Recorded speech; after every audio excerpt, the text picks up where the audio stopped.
And, of course, our special guest tonight is none other than Richard C. Hoagland of the EnterpriseMission.com. Revamped book, by the way, Dark Mission, The Secret History of NASA. It is a doozy. All of Richard's information you can find at darkmission.com or darkmission.net or enterprisemission.com. We've got those linked up at Coast to Coast AM for you. Richard, do you subscribe to the old theory that perhaps mankind went to the moon millions of years ago with advanced technology that we have since lost? Well, it's not an old theory, it's our theory. That what we're looking at in the solar system, all the stuff that NASA hasn't told us about is our stuff, our ancient stuff.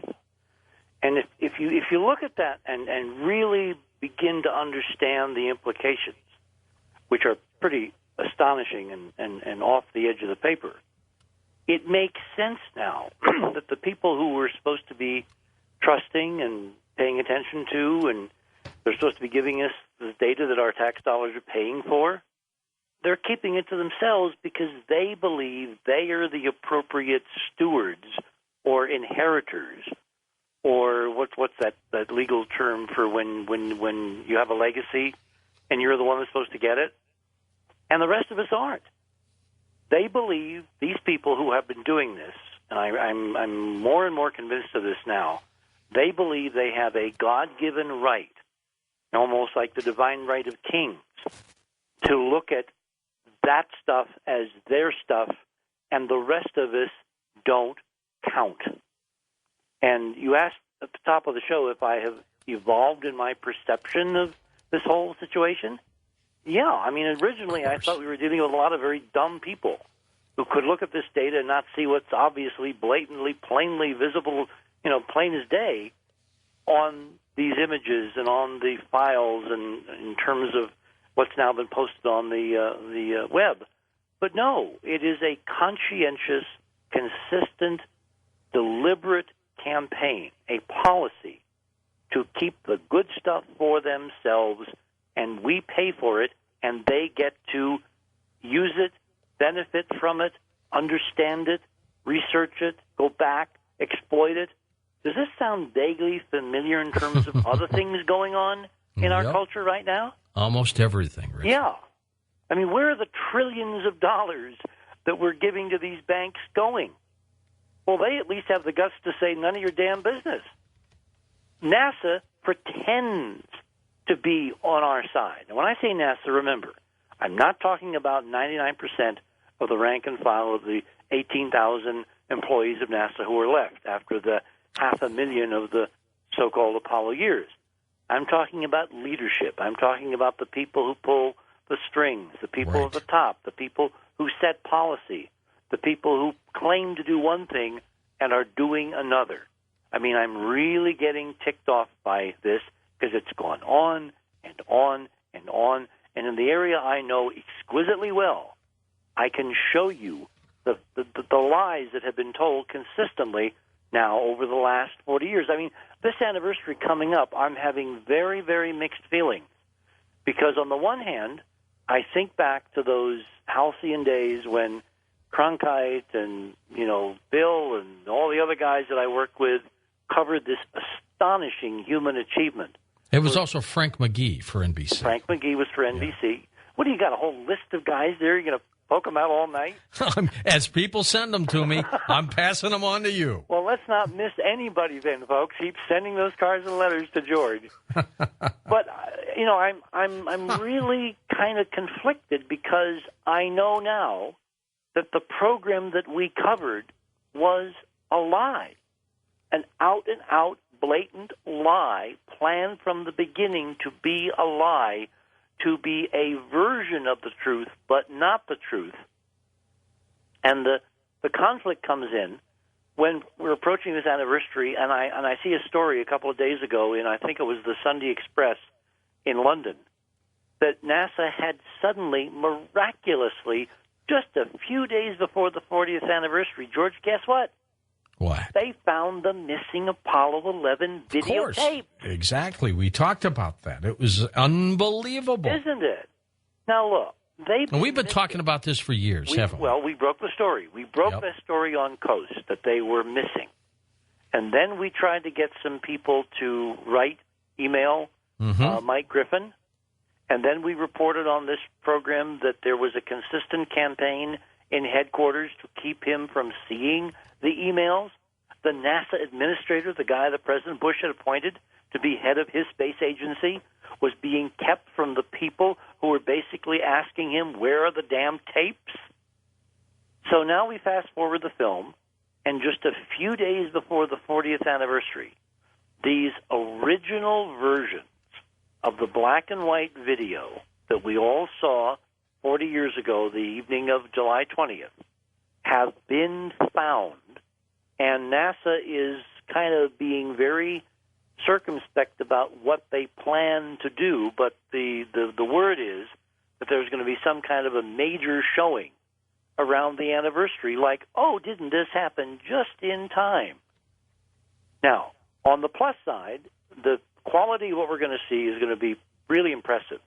You're going to finally be able to really see the astronauts, the lunar module, the lunar surface, the sun, the reflections, the shadows, the equipment they're putting up, Aldrin testing his center of gravity in 1/6 lunar gravity, that kind of thing.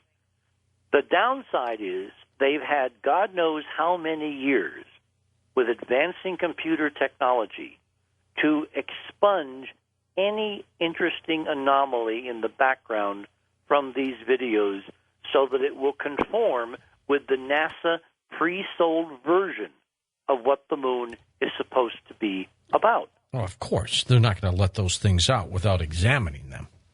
I'm talking more than examining. I'm talking sanitation. I'm talking expunging. I'm talking, you'd never recognize the moon that's really there based on these videos, but they will be purported to be the original, pristine, oh, look what we found in the vault down in Australia where they've been gathering dust for 40 years. The other thing that is going to happen is that one of the two unmanned missions that were just launched a couple weeks ago, called LRO, Lunar Reconnaissance Orbiter, has now been put into its almost final mapping orbit. It's moving between 100 and some miles and I think 30 miles above the moon right now. And they're obviously going to be taking high-quality, incredible resolution images from orbit looking down of the Apollo 11 landing site.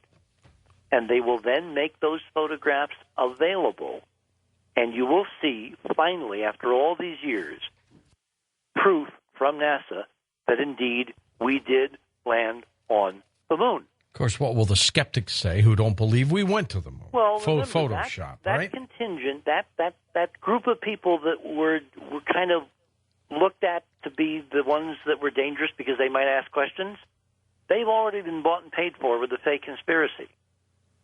Nothing you could do would convince those people. They remind me of certain other political groups that we ever really went to the moon. No matter what evidence is provided, they are mostly locked up in the fake conspiracy, while they've been completely derailed from investigating the real conspiracy, which is what did Neil and Buzz really see that required those videotapes to go missing for 40 years until the computer technology was developed where they could be sanitized safely with no fingerprints. Interesting. But you're right. The Bart Sabrels will never be convinced that we went to the moon. So where are we? Well, we stand at a crossroads because the one unknown factor in this entire equation is the election of Barack Obama. Now, I know you and I are having increasing differences on his presidency, even only 167 days in. Well, I don't like the economic stimulus programs. I think that all this is going to bite us sooner than later. Yeah, so that's my major issue. That's my major issue. That everything is as it's represented. True. And as we know, certainly you and I know from this show, very few things are as represented. So I'm willing to wait and see how this plays out for another, let's say, 6 months. I mean, a year is a fairly good measure of where an administration is really going these days.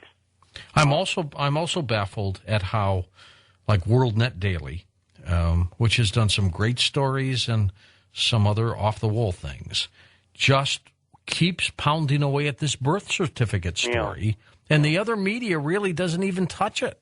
Whether he's got one or not, it's not the case right now. It's the fact that you've got people now signing petitions, Richard, that want to get to the bottom of this. Well, I think in the fullness of time, that will all be very interestingly resolved. And I have a private theory as to what's really going on, but it's kind of a distraction from this evening. So right, yeah, and we don't have time for that. That's not the issue. We have limited time.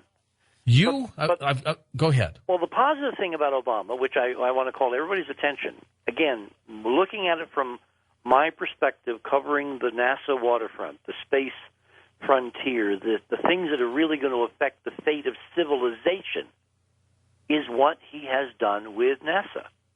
Because what did he do? What was interesting to me during the transition is that when Obama was elected, and then you have this interminable wait until the president actually takes office, which these days is really crazy. I mean, why we don't do this on a more expedited time scale?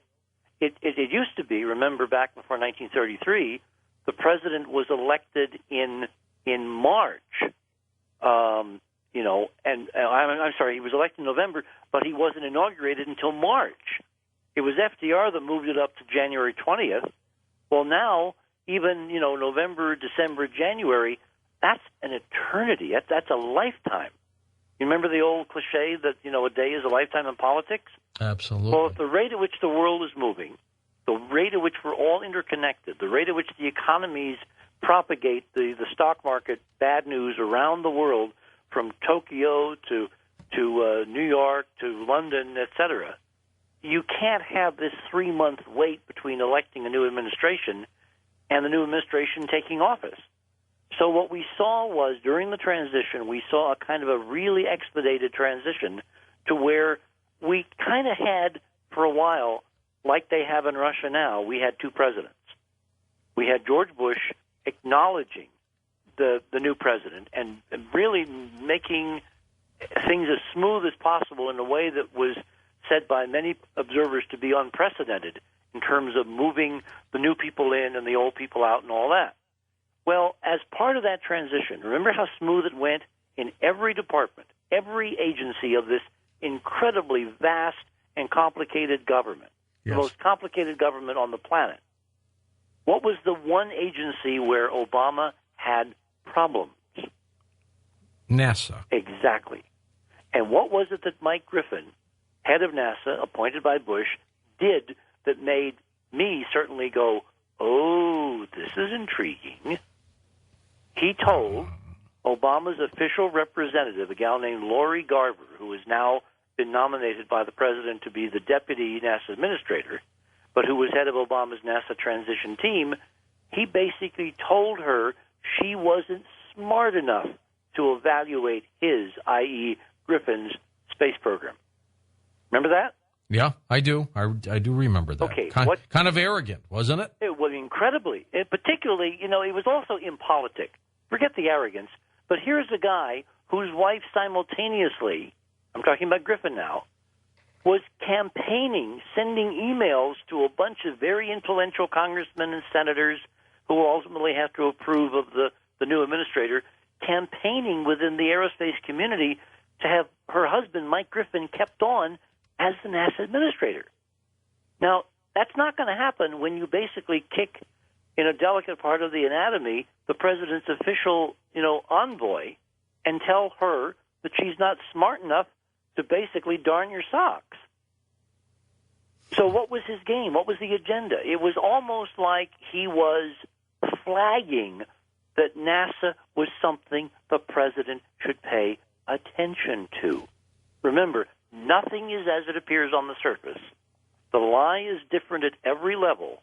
And when you see a smart guy, Griffin has 5 degrees, right? He's been around NASA and politics for most of his professional life.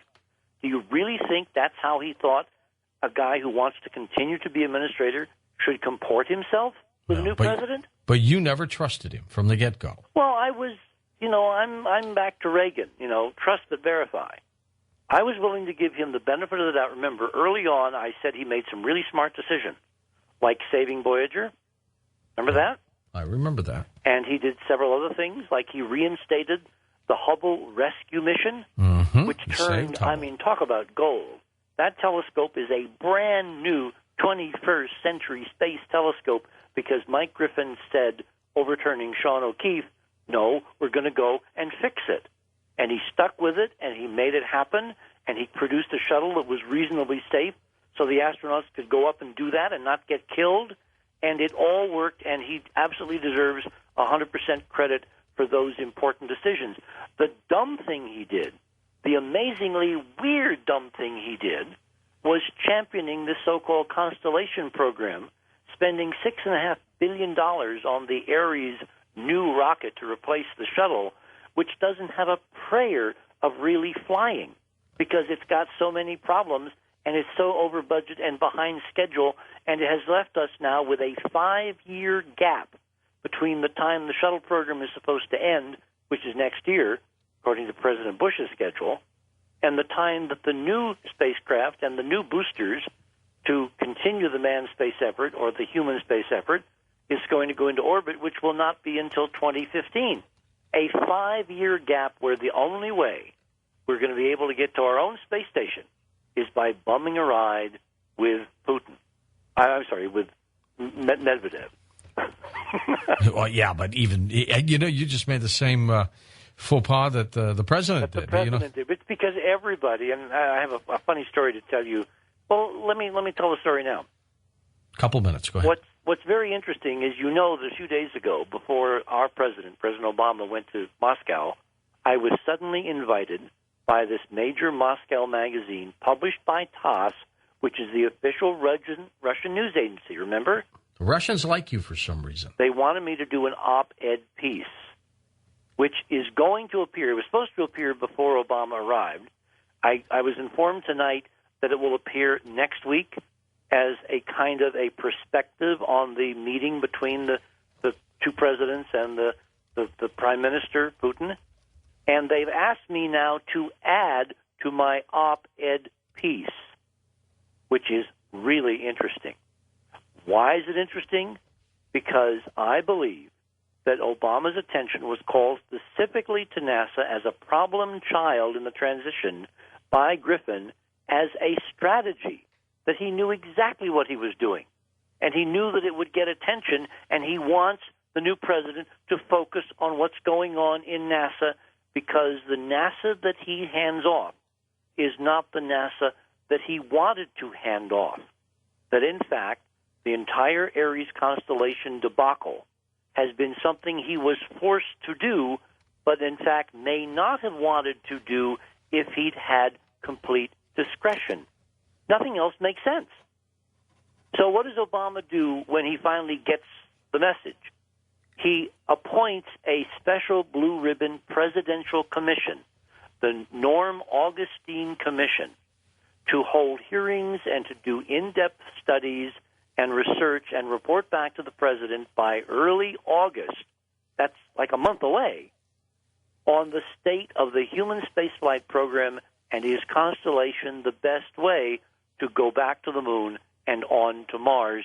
And Obama bit the bullet, and in all the agencies, the only one where he's having a major top-to-bottom review is the one that is the most important for the future of mankind, NASA. Back in a moment. After Dark magazine comes out every month, full color. It is wonderful, part of Coast to Coast. Lots of folks write for it. Call 1-888-727-5505. That's 1-888-727-5505. Or you can go online to get After Dark at coasttocoastam.com. And we're back with Richard C. Hoagland. Richard, what's your take on Ed Grimsley, Mr. Night Vision Goggles himself? Well, I have a first-person witness, as you know, someone whom I trust in terms of her judgment and perceptions and all that. We kind of talked about her at the top of the show. Her name is Dr. Robin Falkov. And she last year at the Tesla conference, which I'm going to get back to in a second, actually looked through Grimsley's $3,000 plus infrared night vision. Third goggles, generation, yep. Third generation, and saw strange stuff. She also saw some things without the goggles, which was even more intriguing to me. But you've actually seen the same thing. You've used the goggles. I've seen two very bizarre things that night. Yep. The thing is that if there is a secret space program, if NASA and the other programs that we see on the planet, the Chinese, the Russians, the Japanese, the Indians, everybody doing this stuff with rockets, if we're kind of like the second tier, we're not the first string, we're the folks that have to kind of plod along and do it with Newtonian physics because the real physics has been deliberately kept from us. I mean, to me, this is what this seems to be shaping up to be in terms of a ultimate reality. That we almost have, and this is going to be an interesting idea I want to explore in the next hour and a half. It's almost like that civilization, George, has bifurcated, that we have split into those of us that have been confined to Earth, except for these little primitive, puking little rocket thingies that they let us play with. You're laughing. Yes, I'm chuckling. And then there's the guys that have all the cool stuff, the HD physics, the anti-grav technology, the unlimited free energy, the pollutionless power, the endless materials, the diamonds as cheap as sawdust. Those people really have a separate civilization. Remember, I told you I wanted to think outside the box tonight. Yep.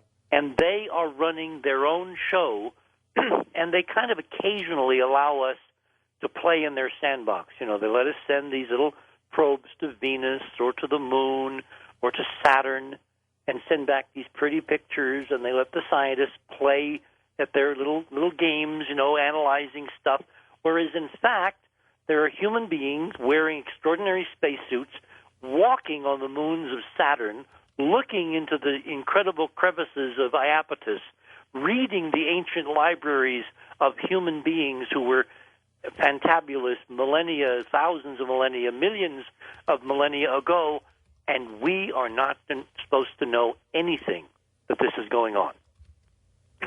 That is the model that I want to present for consideration, as Rod Serling would say, for your consideration in the Twilight Zone.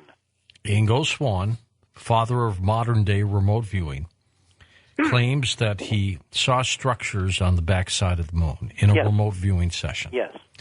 Oh, and isn't that a great segue? Well, go ahead. Because something is not quite right with the plan. They just launched these two new missions called LRO, Lunar Reconnaissance Orbiter, and LaCrosse, LCROSS, on the same rocket. And they have kind of dualistic and complementary missions. LRO, as I said a few minutes ago, has gone into orbit now and is going to be in a position in the next few days to take the first high-resolution views of the Apollo 11 and all the other Apollo landing sites and the Ranger crashes and the Russian probes and all the other stuff that's been placed up there in the last 50 years by various nations. And they are going to probably release some pretty interesting imagery showing that, in fact, there is a descent stage of the lunar module. There are backpacks. They won't be able to see the flag. It's too small.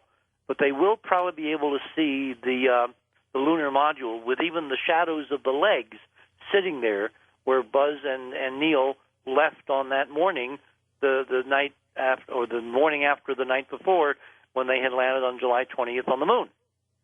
That timing of all this happening right now is really interesting because the second mission of the LRO kind of compendium, the LaCrosse side of it, as you know, is supposed to put a spacecraft, a 5,000-pound rocket booster called a Centaur, controlled by this little LaCrosse shepherding spacecraft to which it's still attached, into this very elongated orbit, such that in about 4 months, in October of this year, actually after the new revised edition of Dark Mission goes to print and comes out, on the front tables at various bookstores, that spacecraft, LaCrosse, is going to impact the moon in a very dynamic, and they're telling us, maybe even visible from Earth event. Around October 9th or so. October 9th, the morning of October 9th. In fact, it's going to be 4:30 in the morning, your time, in Los Angeles, when this thing hits. Okay. And what we're going to do when we get closer is, I will come on and I will instruct this audience how they can go out with their own telescopes and set them up and look literally from probably the Mississippi River west, because that's where it's going to be dark still, and they will actually maybe be able to see this with a telescope. Under a very interesting scenario, they may even be able to see it with the naked eye, and we'll get to that in a minute.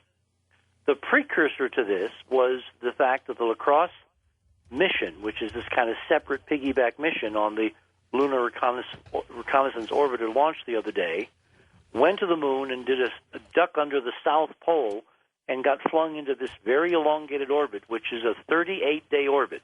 It takes 38 days for it to go around the Earth once, and it will go around once, twice, 3 times, and on the 4th time, they'll smack it into one of these sunless craters near the South Pole of the moon, ostensibly looking for ice, looking for water which has frozen in the bottom of that crater and has not seen the light of day for literally, as Carl would say, billions and billions of years. And that water, if they find it, will be the absolute life's blood of the project to return to the moon and set up a base and to begin a true solar system civilization. But it's not being done with HD technology and physics and anti-gravity and all that. It's going to be done with rockets. It's going to be done in the conventional, slow, plodding way. Now, when the spacecraft La Crosse ducked under the moon a few nights ago, in the wee hours of June 23rd, they were calibrating the cameras and the instruments on board.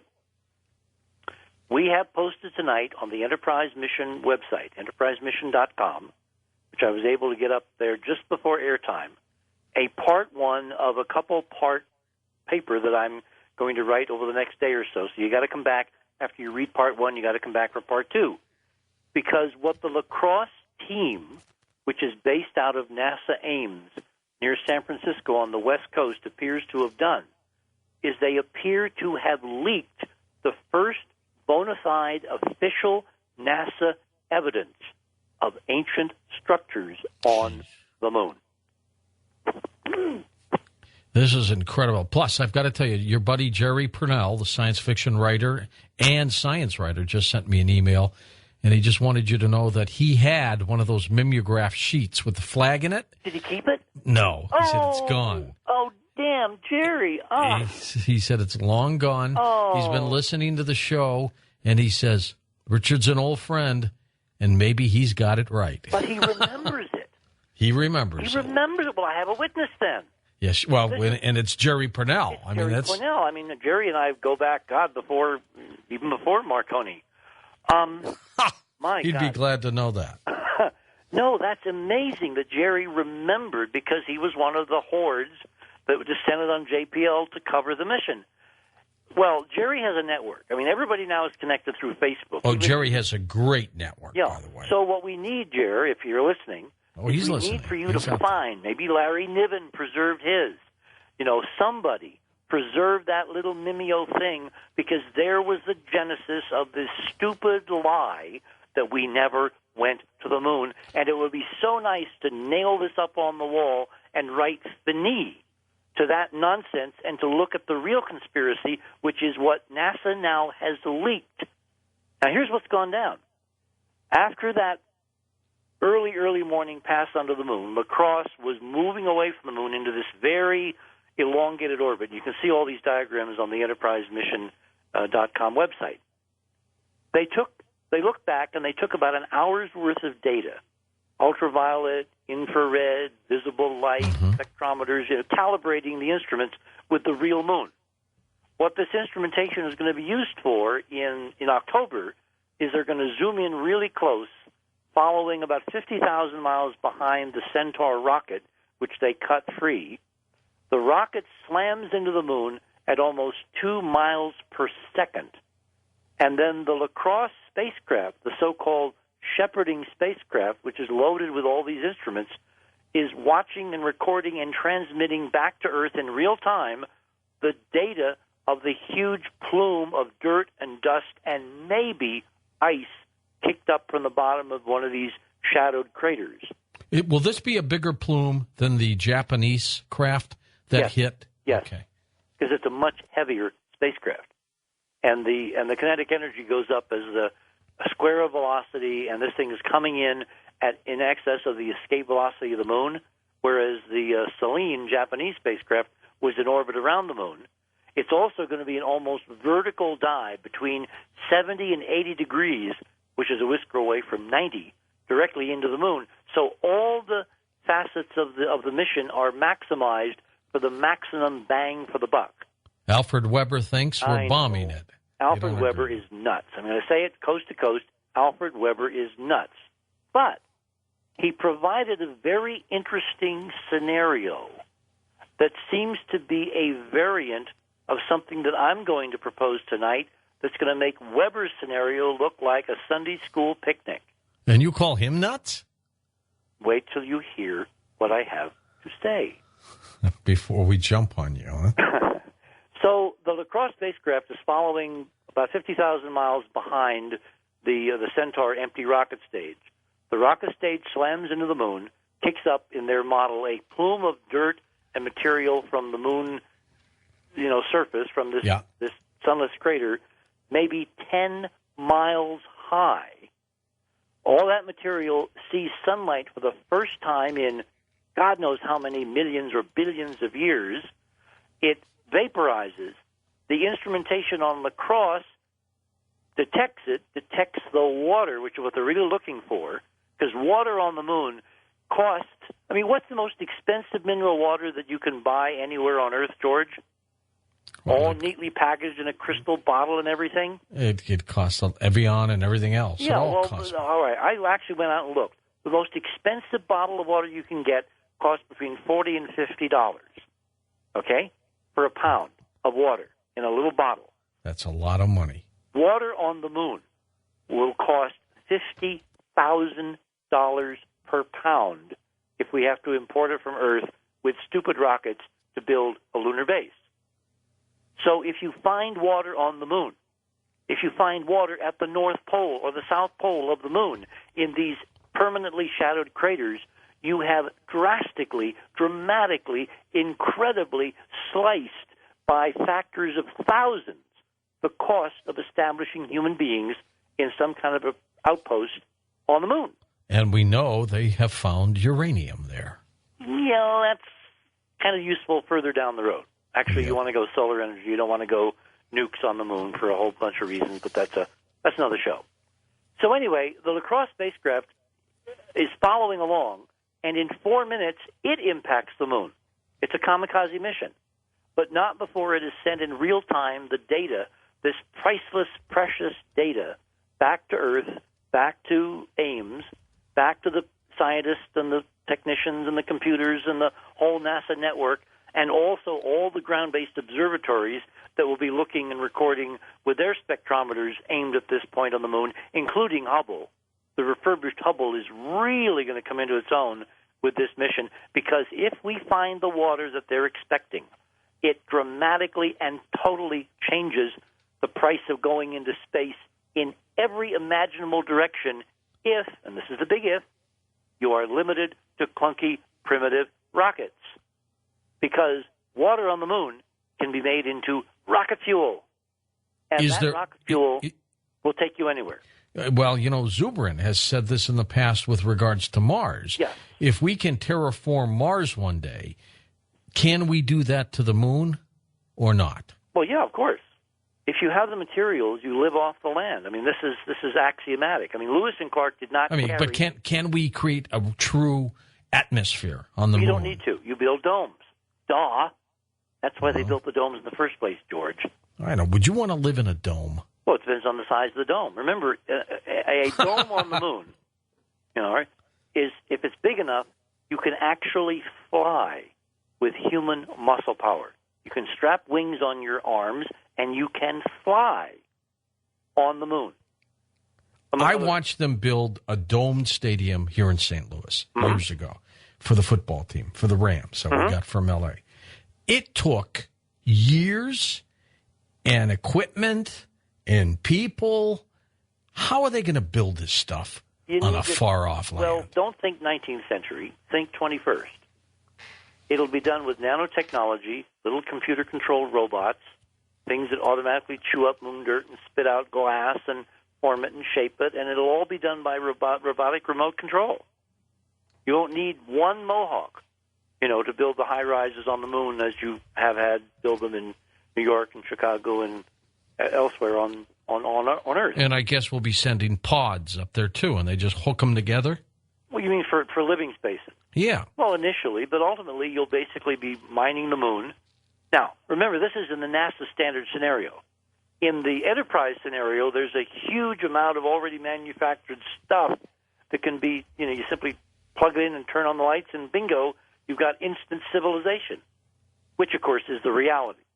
All of this is pretense. Remember, the NASA you think you have is not the NASA that really exists. It's a false front Western town. It's to keep us all occupied, thinking this is how we explore and inhabit and colonize space. Where the real space program, the secret program, which we will talk at great length about in future shows with more evidence, God knows where it could be tonight. You could have human beings with outposts on Pluto, for God's sake, waving at NASA's Horizon spacecraft as it flies by in 10 years. That's the disparity between what we get to see and what they don't let us see. And I know that Jerry and others and I participated in endless meetings about private space programs. Oh, we need to get NASA out of the game. We need to get private industry, like Elon Musk now and Burt Rutan and those guys. But remember, those guys themselves are not talking about anything really interesting and big. They're talking about mucking around the edges of the new ocean, as Kennedy called it, in Earth orbit, where we have been doing precisely nothing for 40 years. We closed down going to the moon, George. Why did we stop going to the moon? Well, we never know. Some say because we were told. Well, my bet is because they couldn't. Look, if you have enough missions, at some point the secret's going to slip. Not everybody can be bought. Not everybody can be paid off. Not everybody can be brought into the club. At some point, some credible person will scavenge the evidence, will hold a news conference, and the game is up. And be a whistleblower. A big one. As the FAA just said, by the way, last week, that most of the whistleblowers the FAA didn't say it, but it came out of an investigation. Most of the FAA whistleblowers were telling the truth. The FAA never did anything about it. Interesting. So it's probably the same in NASA and every other agency. Look, this is what your first guest in the first hour was talking about. The trend curve is really bad unless there is a game changer. There needs to be a stunning global game changer. Why do you think, George, that I have stayed on the pursuit of ancient extraterrestrial civilizations for decade after decade after decade? Don't you think I could make $1 million? Don't you think I could write 15 novelettes or novels? Oh, sure, but that, and I know you're not a millionaire. That I know. I'll be back in a moment. Let's talk about these ancient civilizations.